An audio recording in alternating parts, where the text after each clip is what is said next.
Coming up on Mountain News this morning, we'll take a look at how some fans reacted to the hiring of UK's new men's basketball coach, Mark Pope. And some Appalachians took advantage of the nice weather to go rock climbing in the mountains. Dedicated to Eastern and Southern Kentucky, this is WYMT Mountain News this morning.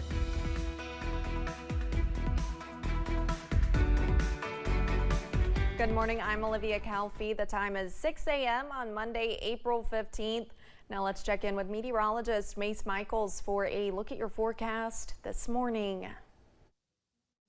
It's a warm beginning to the day, Olivia. We are starting off with temperatures well into the 60s. Mild weather for the weekend, just transitioning into much of this week.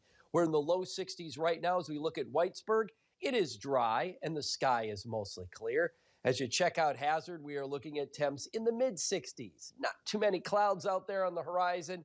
It looks mostly clear throughout the area as well. There are a couple of 50s on the map. Wise, Clintwood, Manchester, Ashland, Middlesboro in the 50s, and even as cool as 46 at this hour in and around the Jonesville area. Again, everybody's seeing a mostly clear sky. Barely any clouds to talk about in the last 24 hours. After an enjoyable end of the weekend, we are beginning the work week the same way, on the mild side, with temperatures warming quickly through the 60s and 70s this morning. We'll be up into the low 80s for later this afternoon. A weak little front kind of drifting around the region could kick up a stray storm or two. More on those rain chances coming up for the rest of the week and how long that heat will stick around. I'll talk about that as well, Olivia. All right, Mace, thank you. Over the weekend, we saw excitement from Big Blue Nation early as thousands of fans waited hours lining up outside Rupp Arena for their chance to hear from Coach Pope. Alyssa Williams talked with Big Blue Nation about the excitement and the start of a new era.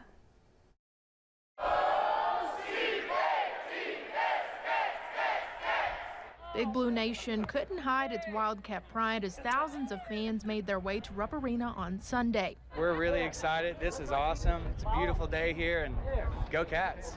Fans from across the Commonwealth came to witness Mark Pope's official introduction as UK basketball's new men's head coach. But fans from outside the Bluegrass were also there, including Connor Brooks of Arkansas. I was raised knowing that this fan base is close, and we care about the state, and we care about the people here and this university.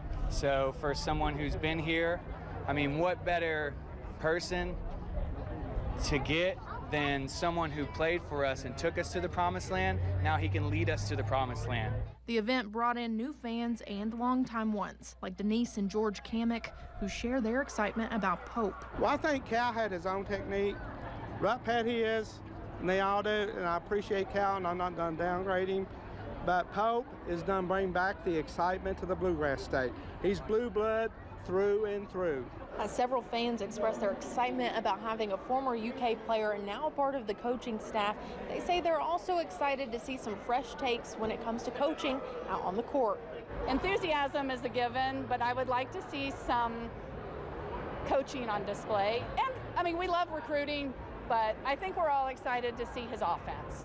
Bringing Pope in, somebody that cares about the name on the front and not the name on the back, is what's going to make a difference in the BBN Nation. We'll have to wait a few months for the season to begin, but fans have made it clear they have hope for Mark Pope. In Lexington, Alyssa Williams, WKYT. The University of Pikeville's Bluegrass Ensemble is preparing for Hillbilly Days, showing off its skilled musicians in a bluegrass showcase on Sunday. The spring concert brought students, families, and community members to the Record Memorial Building on UPike's campus, presenting a host of music from classic bluegrass to some reimagined bluegrass version of other songs. Director Dr. Eric Rutherford says the event brings the community in and shows the hard work the students put into their chosen crafts. It's a free event. We really feel like it's important for us to have to really take Appalachian culture and make it part of what we teach here. And obviously bluegrass and folk music is a big part of that. You can hear the band live at Hillbilly Days in downtown Pikeville. The festival is on the calendar this week, kicking off Thursday and running through Saturday.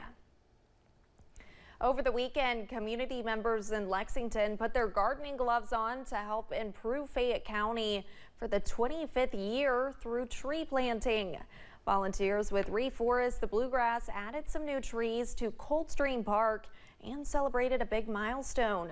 Program manager Heather Wilson says in 2.5 decades they've made significant progress and says none of it could have been done without the help of the community. We have people that have come to this that are now parents, that were children when they started. We've had grandparents that have come since the very beginning. We can't do this without all of the people internal that do this, but we really can't do it without all of the people that come from the community to help us plant trees. In total, the group has restored more than 200 acres since starting in 1999. The Breaks Interstate Park is springing onto the season with hiking, ziplining, and much more to fill the calendar. And over the weekend, there was a heavy focus on mountain climbing. WYMT's Buddy Forbes saw the harnesses and courts in action. I really liked this one. Man, it's a really special way to get connected to your environment. Like, this feels great. I mean, it feels so secluded and it feels so special. You feel like you're really connected to the outdoors. The Central Appalachia Climbers Coalition swung into spring break this weekend. I went to the Big Tick Mark thinking part of what this event is we set up ropes. We guide people. We put first timers on the rock. We had 15, 20 people here this time that we were loaning shoes and harnesses and all the gear you need, and we get you on the rock and see if you like a taste of it. Sharing its love of climbing with the community, but only after giving the park trails a little love. You got it. The group worked with Access Fund trail crews to clear up some of the pathways to help climbers better access their playgrounds. You can be a user of a resource like this your whole life and never give back to it, but someone is out here building the trails, putting in the climbing routes, doing the trash pickup, fixing the roads, and to be a part of it just makes it feel more special to me, be more connected.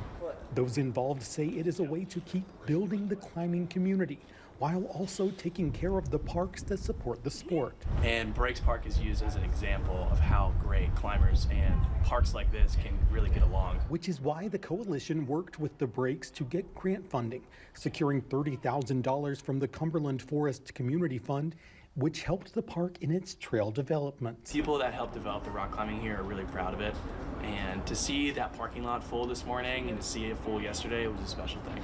Creating more opportunity and building community to encourage adventure seekers to climb the mountains in front of them. Yeah. The fear becomes a regular thing, and it's just exhilaration to conquer the fear and get to the top and know you did something that you were scared of. In Breaks, Virginia, Buddy Forbes, WYMT Mountain News. The Coalition Spring Breaks Weekend is an annual event, and the organization has more events lined up for interested climbers. You can see more about that over on our website. A third grader out of Lexington is a finalist in NASA's Power to Explore Challenge, a competition that had more than 1,000 entries. NASA asked students to dream up a mission empowered by radioisotope power systems, a type of nuclear battery that helps power space missions where solar power is not available. Rain Lynn's mission is to one of Saturn's moons called Enceladus. Lynn says things she learned about Enceladus will help her for a dream job as a marine biologist. Enceladus is one of Saturn's moons, and it has an underground ocean and water geysers that shoot out the water. I'd probably use the information that I learned on this project for like maybe in the future. I would use it to like compare and contrast marine biology on Earth and on Enceladus. Lynn hopes her essay will help scientists to enhance our knowledge of liquid water on other moons or planets in the universe. Winners will be announced on April 17th.